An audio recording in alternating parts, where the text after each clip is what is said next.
Bon on va pas juger, la sylvothérapie, ça existe, ça nous vient du Japon, et c'est l'idée de se plonger dans un environnement d'arbres pour se sentir bien et avoir des bienfaits physiques et psychologiques.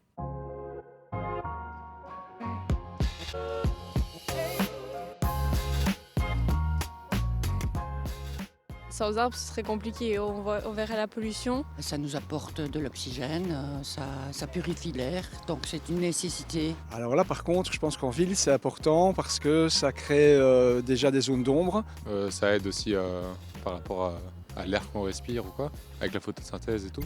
Et en effet, des études qui ont été menées au Japon et en Italie montrent que se baigner, si on peut dire, dans une forêt, permet de diminuer la pression artérielle, le rythme cardiaque et le cortisol. Tu sais, le cortisol, c'est l'hormone du stress. Ça aurait donc de vrais effets sur le corps en nous permettant de diminuer notre anxiété et de diminuer le stress, donc de nous rendre plus heureux. Encore plus incroyable, une étude récente du Dr King Lee a montré que la sylvothérapie permet d'augmenter le système immunitaire en boostant nos anticorps. Alors il y a pas mal d'études qui vont dans le sens de bienfaits de la sylvothérapie, mais il faut quand même noter que ces études sont débattues dans la communauté scientifique. On n'est pas sûr que les effets sont si spectaculaires, en tout cas, il n'y a pas de mal à faire une bonne promenade bien agréable dans une forêt.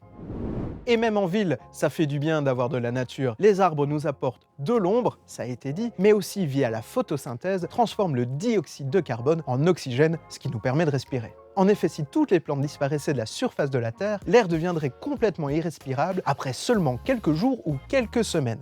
Et ça, c'est vraiment le super pouvoir des plantes, c'est la photosynthèse. Alors tout se passe dans la feuille en deux phases. À la première phase, qui a besoin de lumière, la plante va utiliser la chlorophylle de la feuille et la lumière pour couper la molécule d'eau qui est présente grâce aux racines. Cette séparation va libérer l'oxygène dont nous avons besoin pour respirer et va permettre, pendant la deuxième phase, c'est la phase sombre qui se passe avec ou sans lumière, de créer des glucoses, c'est-à-dire du sucre dont la plante va se servir comme source d'énergie. Cette phase va utiliser le CO2, le dioxyde de carbone, et en particulier le carbone de cette molécule pour créer l'énergie dont elle a besoin.